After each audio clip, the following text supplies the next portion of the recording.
हाम्रो झापा गाउँपालिका वडा नम्बर 6 निवासी हाम्रो सहफिक अहमद दाजुको भाउजू, हाम्रो गाउँ छिमेकको भाउजू हिजो चाहिँ प्रेसरले हानेको कारणले गर्दाखेरि आधी पाटो एकदम प्यारालाइज छ। दाइको अवस्था चाहिँ एकदम जीर्ण भएको कारणले गर्दा दिउँसोभरि कमाउने, बेलुका ल्याएर छोराछोरीलाई खुवाउने भएको कारणले गर्दाखेरि म लगायत हाम्रो झापा गाउँपालिका यस चन्द्रबस्ती निवासी सम्पूर्णले देश विदेशमा रहनुहुने सहयोगी मनहरूलाई चाहिँ यो भाउजूको शीघ्र स्वास्थ्य लाभको कामना गर्दै आर्थिक अवस्था डक्टरले चाहिँ हिजो हाम्रो ओमसाई पाथी भएर लानुभएको थियो अरे दाइहरूले। यहाँनिर उयो हुने बित्तिकै लाँदाखेरि अब दाजुहरूको त्यत्रो अवस्था नभएको कारणले 3.5 लाखभन्दा बढी लाग्छ, अपरेसन गर्नुपर्छ, टाउकोमा खुन जमेको छ भनेर भन्नु अरे। त्यस कारणले दाजुहरूले घरमै फर्काएर ल्याएर यो अवस्थामा हुनुहुन्छ।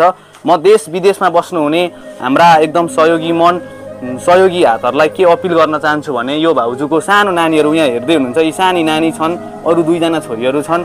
यी छोरीहरूको भविष्य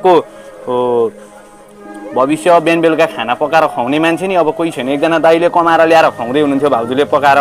अब यहाँनिर दाइले नानीहरू हेर्ने कि कमाउन जाने कि बुढीलाई हेर्ने कि एकदम आर्थिक अवस्था पनि कमजोरी छ र सहयोग गर्न चाहनुहुने र सहयोगी मनहरूलाई म के अपिल गर्न चाहन्छु भने जति सकिन्छ 5, 10, 15, 20 हजार 500 सम्पूर्णलाई सहयोग गरिदिनु भन्दै मैले हजुरहरूलाई यो जानकारी गराएँ यो भिडियो मार्फत। एकदम हामीले यो भाउजूको या दाजुको नामको खाता पनि केही रहन्छ, अहिलेसम्म एकाउन्ट पनि केहीमा खोल्नु भएको रहन्छ। कुनै ब्याङ्कमा एकाउन्ट उहाँको नाममा खाता खोलेर उहाँको क्युआर हजुरहरू समक्ष आइपुग्ने व्यवस्था हामी मिलाउने नै छौँ भन्दै बिदा चाहन चाहे।